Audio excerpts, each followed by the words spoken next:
बहुत बहुत स्वागत है आप लोगों का आपके यूट्यूब चैनल बातें शिक्षा की। इस यूट्यूब चैनल में जैसा कि हमने आप लोगों से पहले ही कहा था कि हम समस्त शिक्षक भर्ती परीक्षा जो भी सी टेट, यूपी टेट या और भी शिक्षक भर्ती परीक्षा हैं उससे संबंधित जो भी प्रतियोगी परीक्षाएं होती हैं, जो भी प्रश्न आते हैं उससे संबंधित हम पाठ्यक्रम पर चर्चा करेंगे। इसके अंतर्गत हम बाल विकास मनोविज्ञान में सैद्धांतिक और उससे जो भी क्वेश्चंस आ सकते हैं या उसके जो भी मॉडल टेस्ट है उसको हमने स्टार्ट कर दिया है। हिंदी पर भी कुछ वीडियो बनाए हैं। इसके अंतर्गत तीसरा जो आपके सिलेबस में जो पार्ट आता है वह है पर्यावरण। यह काफ़ी महत्वपूर्ण टॉपिक है, इसी से 30 क्वेश्चन आते हैं, तो इसको भी हम साथ साथ में कवर करते चलेंगे। तो देखते हैं आज हमने कुछ महत्वपूर्ण प्रश्नों को इसमें शामिल किया है, जिससे कि हम आज इस पर डिस्कशन करेंगे, इसका व्याख्यात्मक हल भी करेंगे, क्योंकि इस तरह के प्रश्न आप अक्सर देखेंगे एग्जामिनेशन में पूछे जाते हैं। तो एक बार अगर आप इन्हें देख लेते हैं या सुन लेते हैं या पढ़ लेते हैं तो ये क्या है, आपके मेमोरी पे में एक तरह से स्टोर हो जाएगा और फिर इस तरह के जो भी क्वेश्चंस आएंगे वे आपसे गलत नहीं होंगे। तो फिर ठीक है, स्टार्ट करते हैं। आज का जो क्वेश्चन है, कुछ क्वेश्चन के सीरीज है, महत्वपूर्ण क्वेश्चन है, आप इन्हें ज़रूर देखिएगा। और अगर आपको वीडियो अच्छा लगता है तो अधिक से अधिक इसे सब्सक्राइब करिए, शेयर करिए और लाइक करिए। तो ठीक है, फिर स्टार्ट करते हैं। पहला क्वेश्चन है, निम्नलिखित में से कौन सा प्रदूषक मानव के श्वसन मार्ग को प्रभावित करता है। यहाँ पे देखिए, ध्यान देने वाली बात है, क्या पूछ रहा है, श्वसन मार्ग को प्रभावित करता है। 4 ऑप्शन दिए हुए हैं, carbon monoxide, nitric oxide, sulphur oxide और एरोसोल्स। कौन सा इसका आंसर, सही आंसर कौन सा होगा, आप सभी लोगों को पता होगा। इसका सही आंसर होगा ऑप्शन नंबर सी, यानी कि सल्फर डाइऑक्साइड जो है यह मानव के श्वसन मार्ग को प्रभावित करता है, क्योंकि सल्फर डाइऑक्साइड SO2 क्या है, एक रासायनिक घटक है। यह तीव्र गंधयुक्त एक तीक्ष्ण विषैली गैस है जो कई प्रकार की औद्योगिक प्रक्रियाओं तथा ज्वालामुखियों द्वारा छोड़ी जाती है।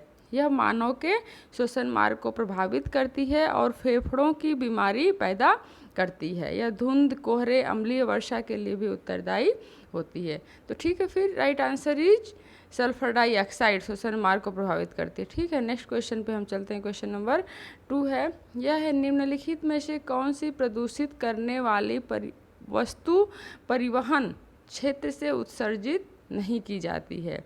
ठीक है, इसे आप ध्यान रखिएगा। निम्नलिखित में से कौन सी प्रदूषित करने वाली वस्तु परिवहन क्षेत्र से उत्सर्जित नहीं की जाती है। कोई भी जब भी आपके सामने क्वेश्चन आए तो उसको आप अच्छे से पढ़ करके तभी आप उसका आंसर देने का प्रयास करिएगा।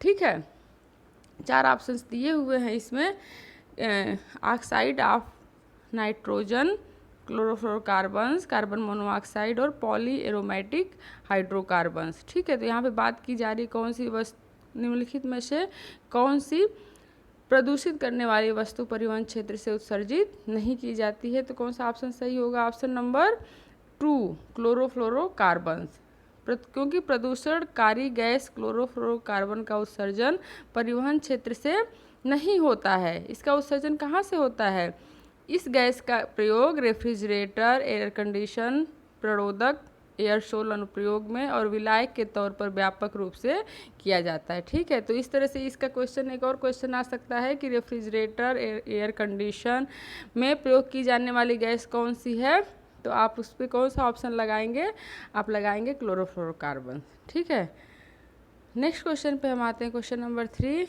मृदा का स्रोत निम्नलिखित में से कौन सा नहीं है।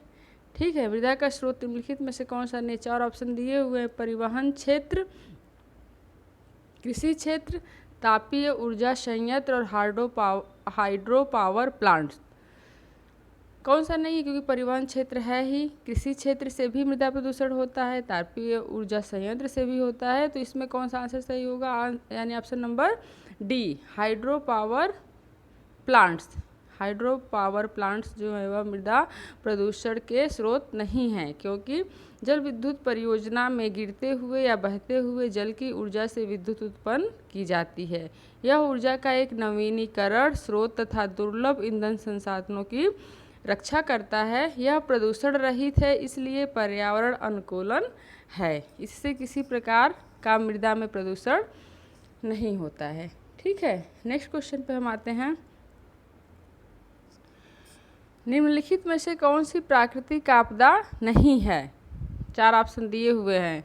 भूकंप, सुनामी, आकस्मिक बाढ़ और नाभिकीय दुर्घटना। कौन सा ऑप्शन सही होगा?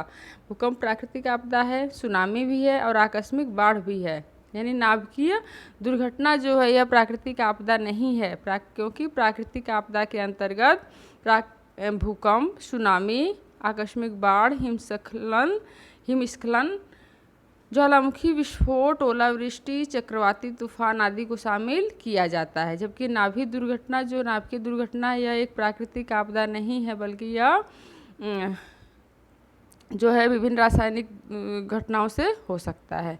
नेक्स्ट पे हम आते हैं। नेक्स्ट क्वेश्चन है, पारिस्थितिकीय पदचिह्न क्या निरूपित करता है? 4 ऑप्शन दिए हुए हैं। संसाधनों की आवश्यकता को पूरा करने के लिए उत्पादक भूमि तथा जल का क्षेत्र, ऊर्जा खपत, प्रति व्यक्ति CO2 कार्बन डाइऑक्साइड का उत्सर्जन और वन क्षेत्र। कौन सा इसका ऑप्शन सही हो सकता है? पारिस्थितिकीय पदचिह्न जो है वह निरूपित करता है ऑप्शन नंबर ए, संसाधनों की आवश्यकताओं को पूरा करने के लिए उत्पादक भूमि तथा जल का क्षेत्र, इसको निरूपित करता है। ठीक है, नेक्स्ट पे हम चलते हैं। निम्नलिखित में से किस जैवमंडलीय संरक्षण क्षेत्र को यूनेस्को की मान्यता मिली हुई है? ठीक है, काफ़ी महत्वपूर्ण क्वेश्चन है, बार बार आता है एग्जाम में, आप इसको एकदम से याद कर लीजिएगा। किसको मिली हुई है? यूनेस्को से मान्यता किसको मिली हुई है?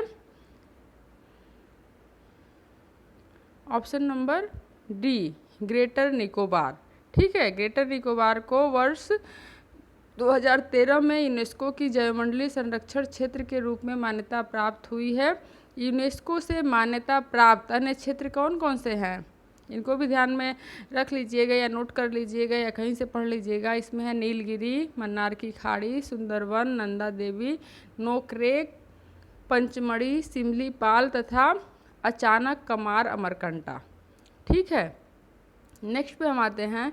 निम्नलिखित में से कौन सी गतिविधि दुनिया भर में जल प्रदूषण में सबसे ज़्यादा योग देती है? 4 ऑप्शन है। कृषि, जल विद्युत पावर उत्पादन, उद्योग और शहरीकरण। जल प्रदूषण के लिए सबसे ज़्यादा जिम्मेदार कौन है?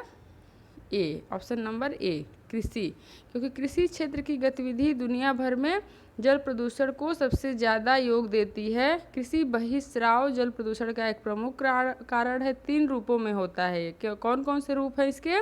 उर्वरकों के प्रयोग में निरंतर वृद्धि, कीटनाशक एवं रोगनाशक दवाओं का उपयोग, दोषपूर्ण कृषि पद्धतियों के कारण मृदा क्षरण। इसके कारण विभिन्न तरह के प्रदूषक तत्व नदियों, तालाबों, झीलों एवं झरनों में पहुंच जाते हैं और ये जल प्रदूषण का कारण बनते हैं। नेक्स्ट क्वेश्चन पे हम आते हैं। निम्नलिखित में से कौन सा राष्ट्र कार्बन डाइऑक्साइड का सबसे ज़्यादा प्रति व्यक्ति उत्सर्जन करता है?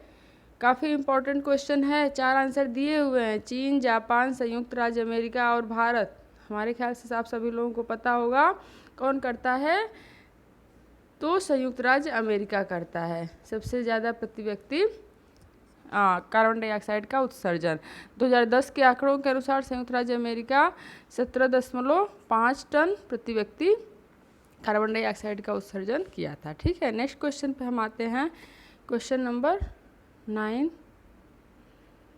निम्नलिखित में से कौन सा उपागम मानव पर्यावरण अन्योन्य क्रिया की समस्या से संबंधित सर्वाधिक व्यापक उपागम है? 4 ऑप्शन है। प्राकृतिक संसाधन संरक्षण उपागम, शहरी औद्योगिक समृद्धि उन्मुख उपागम, ग्रामीण कृषि समृद्धि उन्मुख उपागम, वाटरशेड विकास उपागम।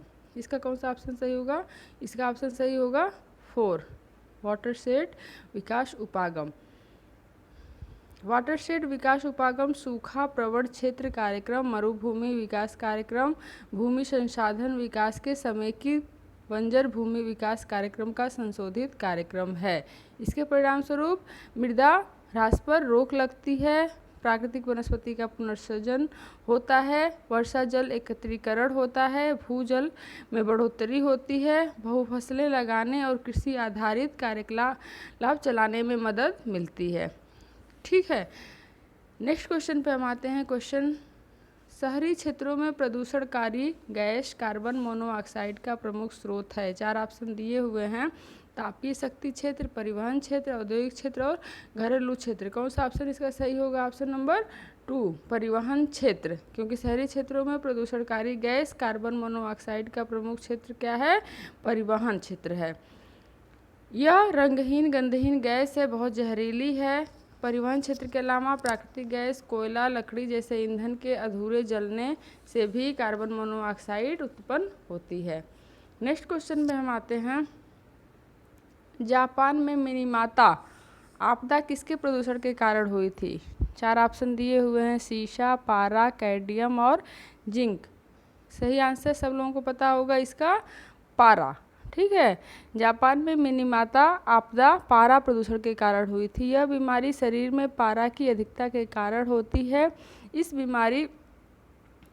बीमारी प्रारंभ में जापान की मिनीमाता खाड़ी में पारा संक्रमित मछलियों के खाने से हुई थी। इससे शरीर के अंग, ओठ, जीभ तथा काम करना बंद कर देते हैं। साथ ही बहरापन, आँखों का धुंधलापन, मानसिक असंतुलन भी होता है। तो इस तरह से इसे भी क्वेश्चन आ सकता है कि मिनीमाता रोग से किस तरह की बीमारियां हो सकती हैं। ठीक है, नेक्स्ट क्वेश्चन पे हम आते हैं। निम्नलिखित में से पृष्ठीय ओजोन की प्रदूषक के रूप में संभावित विरचना का उत्सर्जन स्रोत कौन सा है? 4 ऑप्शन है, परिवहन क्षेत्र, प्रशीतन और वातानुकूल, वेटलैंड्स, उर्वरक। ठीक है, 4 ऑप्शन दिए हुए हैं, कौन सा सही होगा? ऑप्शन नंबर ए, यानी कि परिवहन क्षेत्र। ओजोन प्रदूषक के रूप में संभावित विरचना का उत्सर्जक स्रोत है परिवहन क्षेत्र,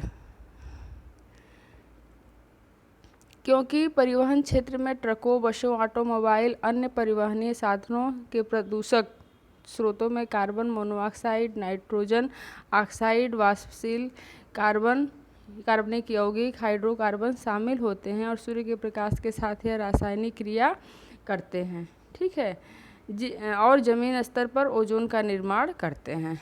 तो इस तरह से ये कुछ क्वेश्चन थे, इंपॉर्टेंट क्वेश्चन थे जो अक्सर एग्जाम में पूछे जाते हैं, उनका हम यहाँ डिस्कशन करने का प्रयास किए हैं। इसके नेक्स्ट सीरीज़ में हम फिर अगला मॉडल सीरीज़ ले करके आएंगे, जिसमें इसी तरह कुछ प्रश्नों का हम व्याख्या करेंगे। तो ठीक है, फिर अगर वीडियो आपको अच्छा लगे तो लाइक ज़रूर करिएगा और अधिक से अधिक आप सब्सक्राइब करिए, शेयर करिए। मिलते हैं फिर नेक्स्ट वीडियो में।